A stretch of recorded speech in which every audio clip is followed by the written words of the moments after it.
Assalamualaikum warahmatullahi wabarakatuh. Halo, gimana kabarnya anak-anak hari ini? Sehat? Jangan lupa patuhi protokol dan jaga kesehatan ya.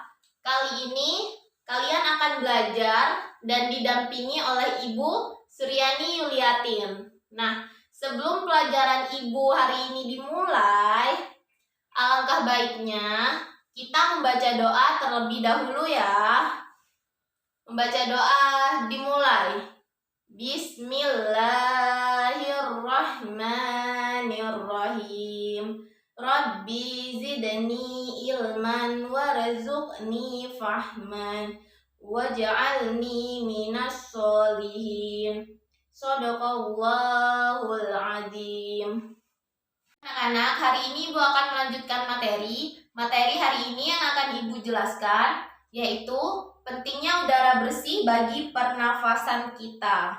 Nah, sebelum Ibu lanjut ke materi hari ini, ada yang tahu nggak sih arti dari bernafas?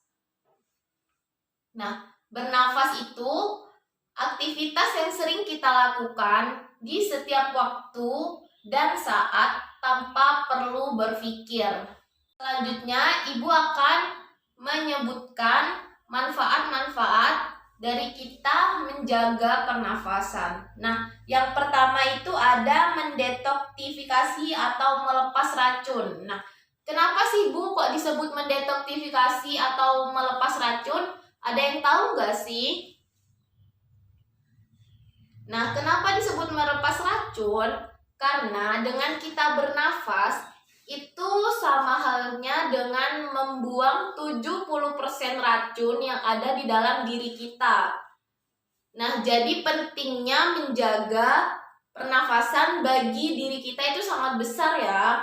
Yang kedua, merilekskan ketegangan. Yang ketiga, menjernihkan pikiran. Yang keempat itu memperkuat sistem kekebalan tubuh. Yang kelima, memperkuat paru-paru. Yang keenam, membuat jantung lebih kuat. Dan yang terakhir, meningkatkan suasana. Nah, dari 7 manfaat itu semuanya penting ya bagi diri kita. Maka dari itu, kita wajib menjaga kesehatan agar pernafasan kita selalu stabil. Nah, selanjutnya Ibu akan melanjutkan ke materi yang pertama. Materi yang pertama yang akan Ibu jelaskan ialah ada 3 faktor yang dapat menyebabkan gangguan pada pernafasan. Nah, di sini Ibu akan menjelaskan 3 faktor yang dapat menyebabkan gangguan-gangguan pada pernafasan. Nah, apa saja sih Bu faktornya? Yang pertama itu ada faktor fisik. Nah, yang kedua itu ada faktor penyakit.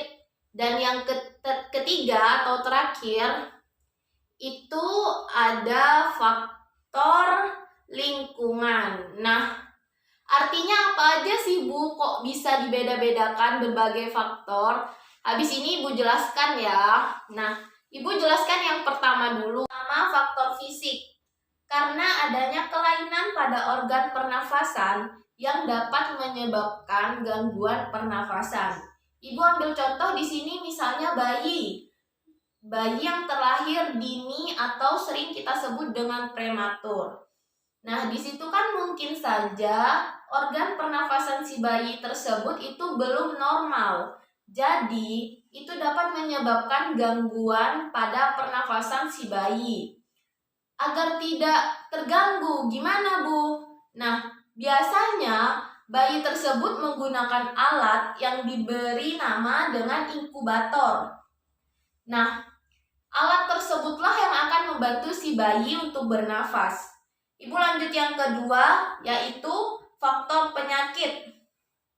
Misalnya penyakit flu, penyakit asma, penyakit bronkitis, penyakit emfisema, dan penyakit kanker paru-paru. Nah, Di sini penyebab gangguan pernafasan itu ada banyak ya.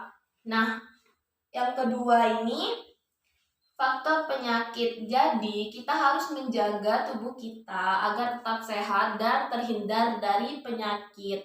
Agar pernafasan kita bisa berjalan dengan lancar dan gak ada gangguan sama sekali.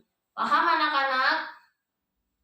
Nah, baik. Ibu akan lanjutkan ke faktor yang ketiga, yaitu faktor lingkungan. Nah, kita kan bernafas itu menghirup oksigen yang ada di udara ya kan. Kalau misalnya oksigen yang kita hirup itu kotor, udara yang ada di sekitar kita itu kotor. Nah, itu juga merupakan penyebab dari gangguan pernafasan. Nah, contohnya asap kendaraan, asap pabrik, asap rokok, atau asap tetangga yang bakar-bakar sampah. Itu biasanya kan baunya bikin kita batuk. Nah, itu merupakan gangguan yang ada di sekitar lingkungan. Nah, baik, Ibu, anak-anak, di sini Ibu akan melanjutkan materi yaitu gangguan-gangguan atau penyakit yang ada pada saluran pernapasan. Di sini ada banyak sekali contoh tentang penyakit pernafasan ya. Cuman di sini Ibu akan mengambil 3 contoh saja yang paling sering dialami oleh masyarakat. Nah, yang pertama itu ada amandel, merupakan pembekakan yang sering terjadi pada TK ya, sehingga dapat mempersempit pernafasan kita.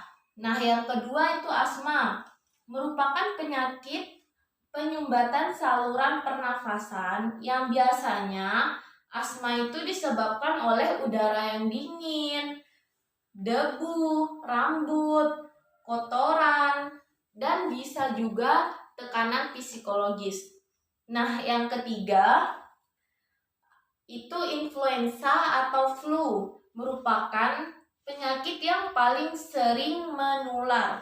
Kenapa disebut penyakit yang paling menular? Karena flu itu biasanya disebabkan oleh virus-virus yang berterbangan di udara. Nah, apa saja sih gejala dari flu? Gejala dari flu itu biasanya hidung tersumbat, tenggorokan terasa sakit, demam, dan masih ada lagi. Ibu lanjut ke cara merawat alat pernafasan agar tetap sehat. Nah, di sini ada beberapa cara. Yang pertama yaitu menutup hidung saat udara yang kita hirup kotor. Jika perlu menggunakan masker. Apalagi di saat pandemi kayak gini ya anak-anak. Menggunakan masker itu merupakan hal yang wajib kalau misalnya kita keluar rumah. Nah, yang kedua itu rajin berolahraga secara teratur agar badan tetap sehat. Dan jangan lupa untuk berjemur. Nah, yang ketiga itu tidak merokok. Karena merokok itu merupakan bahan yang mengandung nikotin. Nah, rokok itu juga dapat merusak paru-paru dan jantung. Bukan cuma perokok saja yang berbahaya.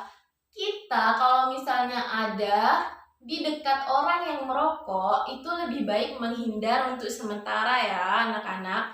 Karena asap dari rokok yang kita hirup itu juga berbahaya bagi pernafasan kita. Nah, yang selanjutnya, makan makanan yang bergizi seperti 4 sehat 5 sempurna. Cukup makan sayur, makan yang berkarbohidrat, makan buah-buahan, minum vitamin, minum susu, dan yang lainnya. Nah, yang terakhir yaitu cukup ventilasi dan udara dalam rumah. Setidaknya udara dalam rumah kita itu setiap harinya terganti dengan adanya ventilasi yang ada di dalam rumah kita. Nah, anak-anak, karena materinya sudah Ibu sampaikan semua dan kurang lebihnya Ibu mohon maaf. Assalamualaikum warahmatullahi wabarakatuh.